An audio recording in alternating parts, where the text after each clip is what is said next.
My girlfriend of 5 years said, "I'm not attracted to you anymore. I need an alpha." I replied, "I understand." Then I accepted the promotion she wanted her new alpha boyfriend to get at our company. When she saw me in the corner office, her face went pale as she realized I was now her new boss. My girlfriend of 5 years, Tina, ended our relationship last Tuesday. We lived together, so she had the decency to do it face to face, but that's the only decency she showed. She sat me down on the sofa in the living room of the house I own and gave me a speech that she had clearly been rehearsing. She told me she loved me as a person, but she wasn't in love with me anymore. She said that she had been feeling for a while that something was missing, and then she delivered the killer line. "I'm just not attracted to you anymore, David," she said, looking at me with a sort of clinical pity. "I've realized I need a real alpha, someone who takes charge, a true leader." The insult was so direct, so condescending, that I didn't even feel anger at first. It was just clarifying. I've always been a quiet person. I'm not the loudest guy in the room. I don't brag. I don't feel the need to dominate conversations. I lead by example, through competence. I solve problems. I build things that work. I had always thought she understood and valued that about me. Clearly, I was wrong. She saw my quiet confidence as weakness. I didn't argue with her. I didn't get defensive. I just looked at her and waited for the other shoe to drop, because I knew there was more. She took my silence as an invitation to continue. She confessed that she had been getting close to someone else, a guy from our company, Chad. For context, Tina, Chad, and I all work at the same large engineering firm. I'm a senior systems architect. I design the back-end frameworks for our most complex projects. Tina is a project manager, so we work in adjacent spheres. And Chad is a senior sales strategist. He's exactly the kind of guy you'd picture when you hear the word alpha used unironically. He's loud, overtly confident, wears flashy suits, and is great at giving slick presentations. He's all charisma. The substance, however, has always seemed questionable to me. Tina went on and on about Chad's ambition and his unstoppable drive. And then she revealed the real core of it. For the last 2 months, a new, major position had been open at the company, Director of Strategic Integration. It's a huge step up, a leadership role designed to bridge the gap between the technical teams, project management, and sales strategy. The new director would essentially be the boss of all 3 of our departments. Tina told me, with a smug sense of excitement, that Chad was the leading candidate. She admitted she'd been helping him craft his proposals, feeding him inside information from the project management side to make his pitch look stronger. She was completely invested in his success. She saw him getting this job as their launchpad. They were going to be the new power couple of the office. As she was telling me all this, I just sat there, and when she was finally done, after she had thoroughly laid out why I was no longer adequate for her, I looked at her and said, in a perfectly level voice, "I understand." She seemed a little surprised by my lack of emotion, but she took it as acceptance. She said she would need a week or 2 to find a new place. I just nodded. Here's what she did not know. While she and Chad were plotting his rise, senior management had been having serious doubts about him. They saw what I saw. A lot of flash, but not a lot of depth.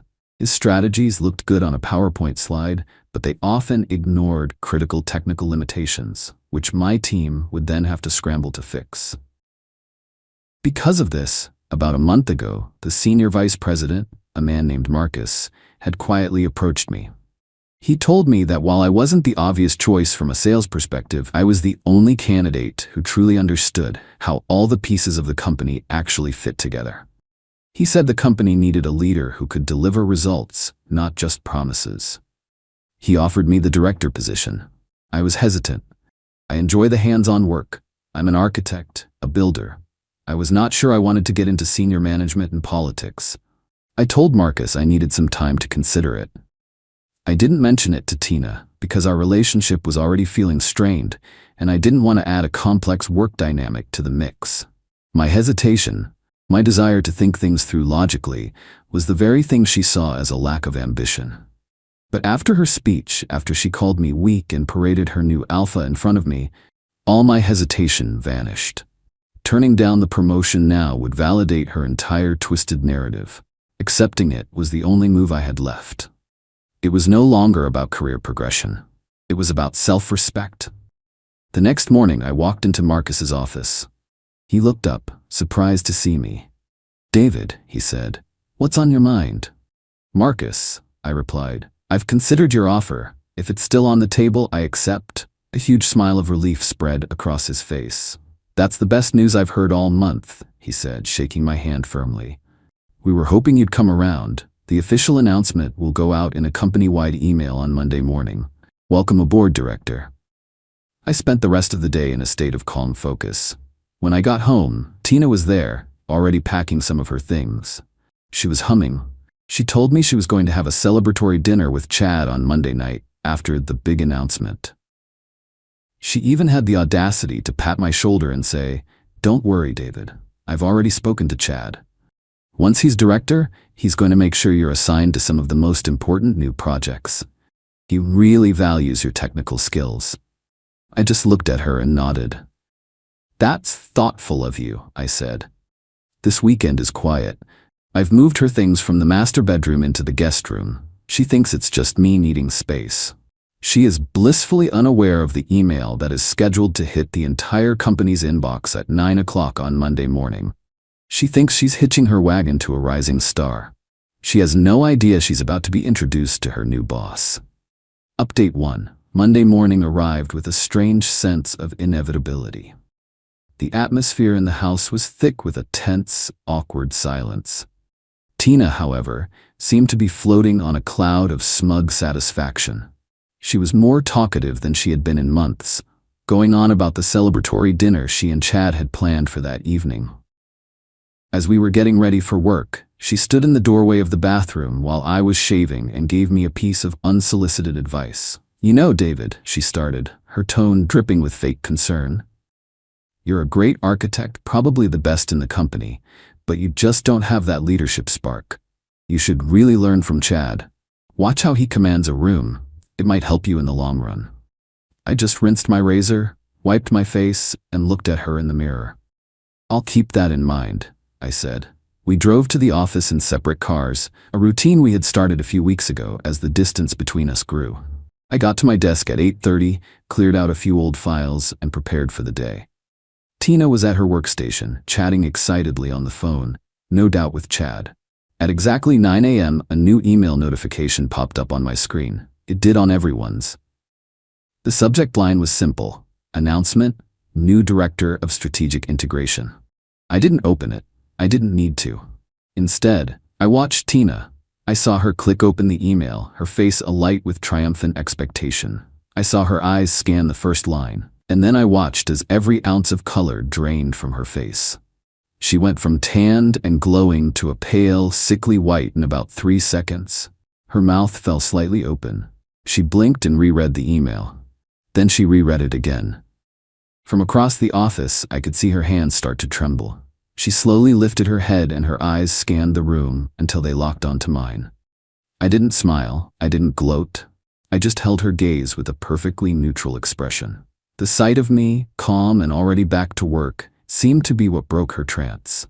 She shot up from her chair and marched towards my desk. Several heads turned to watch her. She was moving with so much force that she was practically vibrating with rage. She stopped in front of my desk, her fists clenched. "What is this?" she hissed, her voice low and shaking. "This is some kind of joke, right? How did you do this? You stole this from him."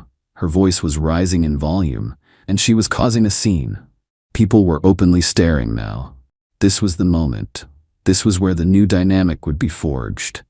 I slowly stood up, looking down at her as she was a few inches shorter than me. I kept my voice quiet, forcing her to lean in slightly to hear me, a subtle power move. "Tina," I said calmly, "this is neither the time nor the place for this conversation. My door is always open, but I expect you to conduct yourself professionally. We have a project status meeting scheduled for 10 o'clock. I'll see you in the main conference room then. We can discuss your concerns about the project pipeline at that time." The color returned to her face in a hot, angry flush. She was speechless. She had come over to confront her ex-boyfriend, the man she had just deemed a weakling. She was now being addressed as a subordinate by her new boss. She stood there for a few more seconds, sputtering, before she seemed to realize that everyone was watching her unprofessional outburst. She turned on her heel and stormed back to her desk. Across the building, I could only imagine the meltdown Chad was having. His entire strategy, his entire identity at the company, was built on bravado and the perception of being the next in line. Now, he didn't just lose the promotion, he lost it to me. That evening, the confrontation at the house was exactly what I expected. She was waiting for me when I walked in the door. She accused me of being a manipulative, vindictive snake. She said I had planned this all along to humiliate her. I let her vent until she ran out of steam. When she was finished, I finally spoke. I didn't do this to you, Tina. I did this for myself. You made it very clear what you value in a partner. You said you wanted an alpha, a leader, someone who takes charge. You made your choice based on your perception of strength. It seems you just backed the wrong horse. I walked past her and went to the kitchen to get a glass of water. You're right about one thing, though, I continued, my back to her. The dynamic has changed. It is completely inappropriate for you to be living here anymore. This is my house. I need you to find a new place to live. You have 1 week. The fight went out of her then, replaced by a dawning horror. The reality of her situation was crashing down on her all at once. Her alpha boyfriend had failed. She had lost the power couple dream. And now she was losing her home. Her plan had not just failed, it had backfired in the most spectacular way imaginable. Update 2. It's been 2 weeks since I was promoted, and the fallout has been both predictable and, in a way, satisfying. The first week was all about establishing my authority, and Tina and Chad did not make it easy. But their attempts to undermine me only ended up cementing my position. My first official act as director was to call a meeting with the heads of all the departments now under my purview. This, of course, included Tina, representing her project management team, and Chad, representing sales strategy. I wanted to review the entire project pipeline to identify risks and opportunities. Chad came into the meeting with his usual swagger, but it was brittle. He was trying to act as if nothing had changed. Tina sat at the far end of the table, silent, refusing to make eye contact with me. The main topic of the meeting was a major new initiative that Chad had been championing for months. It was his baby, the cornerstone of his pitch for the director role. Tina had been its biggest supporter, ensuring her project managers prioritized it. When it was Chad's turn to present, he put on his usual show. He walked us through a slick presentation filled with impressive-sounding buzzwords and optimistic projections. When he finished, he looked around the room, expecting applause. Instead, I spoke. "Thank you, Chad," I said evenly. "The projections are certainly ambitious. However, I've spent the weekend reviewing the core architecture required to support this strategy. Can you please turn to slide 17, where you outline the data integration process?" He fumbled with the remote, a flicker of uncertainty on his face. He brought up the slide. "As I see it," I continued, speaking to the entire room, "your strategy relies on real-time data synchronization between our legacy inventory system and the new cloud-based analytics platform. However, the legacy system's API has a hard query limit of 1,000 requests per hour. Your plan, as outlined here, would require a minimum of 10,000 requests per hour during peak business times. The system as it currently exists cannot support this. It will fail." I wasn't aggressive. I just stated facts. I presented data. I laid out the core flaw in his entire strategy, a flaw that anyone with deep technical knowledge would have seen, but which he, in his sales-focused world, had completely ignored. The room was silent. Chad's face went red. He had no answer. He stammered something about his technical consultants assuring him it would work. "Then your consultants were wrong," I said simply. "We need to shelve this initiative pending a complete architectural review. I want a viable plan on my desk in 2 weeks, not a PowerPoint deck. Tina, please have your team deprioritize all resources allocated to this project and move them to the Phoenix project, effective immediately." Tina just nodded, her face pale. She had to sit there and publicly dismantle the very project she had championed, the one that was supposed to be her and Chad's ticket to the top. In one 10-minute exchange, I had exposed Chad's incompetence and reasserted control over the company's direction, all by simply doing my job. Their next move was to try and rally support. Tina began complaining to her work friends, people she used to have lunch with, about how awkward and uncomfortable I was making things. She heavily implied that I was creating a hostile work environment, using my new position to punish her for our breakup. It backfired spectacularly. The people in our company, especially on the technical side, value competence above all else. They had all seen Chad's flashy presentations and had all been forced to deal with the messy reality of his flawed plans.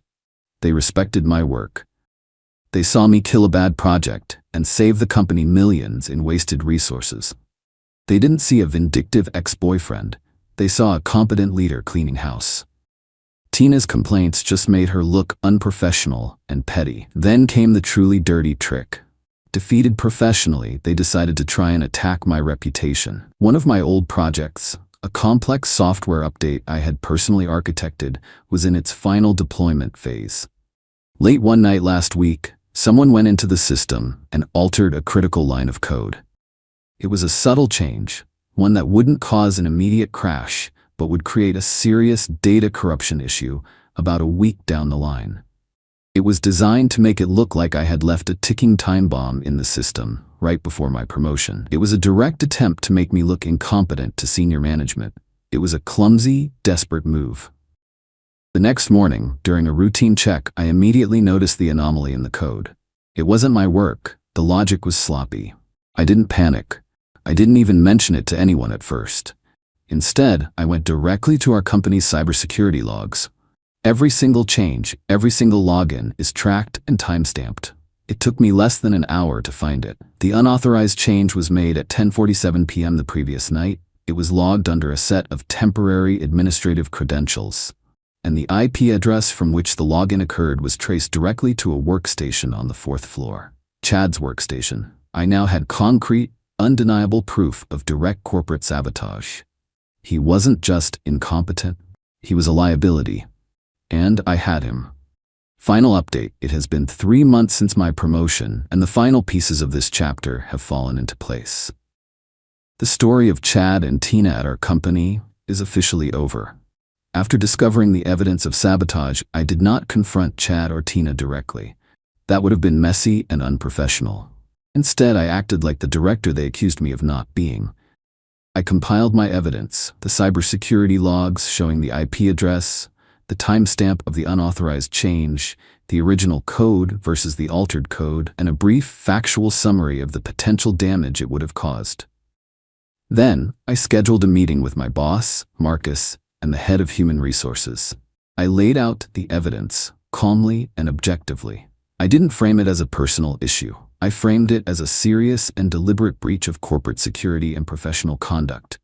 I told them, an employee in a senior role actively tried to sabotage a critical company project. This represents a massive risk to our business. The reaction was exactly what you would expect from a major corporation facing a clear insider threat. HR launched a full formal investigation immediately. Given the digital evidence, it was an open and shut case.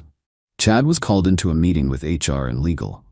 He apparently tried to deny it at first, but when they presented him with the logs tracing the action directly to his workstation at a time when security footage showed him in the building, his story fell apart.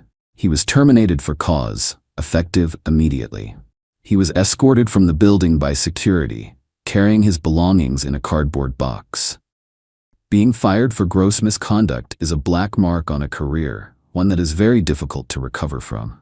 The investigation naturally led to Tina. While there was no direct proof that she participated in the sabotage, her known relationship with Chad, her public outburst on the day of my promotion, and her complaints to colleagues about me creating a hostile environment painted a very clear picture. She was found to be a part of a pattern of unprofessional behavior that was contributing to a toxic work atmosphere. She wasn't fired, but her fate was almost worse. She was given a final written warning and was laterally transferred to a different division, a bureaucratic backwater of the company that handles legacy accounts. Her project manager title remained, but the projects were meaningless. Her career progression at the company was permanently stalled. She was professionally isolated, working a dead-end job, stripped of any influence or prestige. The power couple was finished. Chad was unemployed and disgraced. Tina was sidelined and humiliated. The grapevine, as always, filled in the rest. Chad is reportedly still struggling to find a new position. The story of why he left our company has, of course, made the rounds in our industry. Tina lasted another month in her new role before she quietly resigned. She couldn't handle the daily humiliation of her demotion or the looks from former colleagues who knew the whole story. The last I heard, she had moved out of the city. As for me, I'm thriving. My department is running more efficiently than ever. We've successfully launched 2 major projects, and the team morale is high. The respect I get from my colleagues is earned not through loud talk or empty charisma, but through steady leadership and proven results. My work speaks for itself. Looking back, Tina was right about one thing. She said she needed an alpha, but her idea of what that meant was completely wrong. She was drawn to the loudest, flashiest peacock in the room, mistaking his bravado for strength. She failed to understand that real strength, real leadership, isn't about the noise you make. It's about the foundations you build, the problems you solve, and the quiet confidence that comes from knowing you are competent and in control of your own destiny. She went looking for her alpha, and in the end, she found one. She just never realized it was the man she was leaving behind.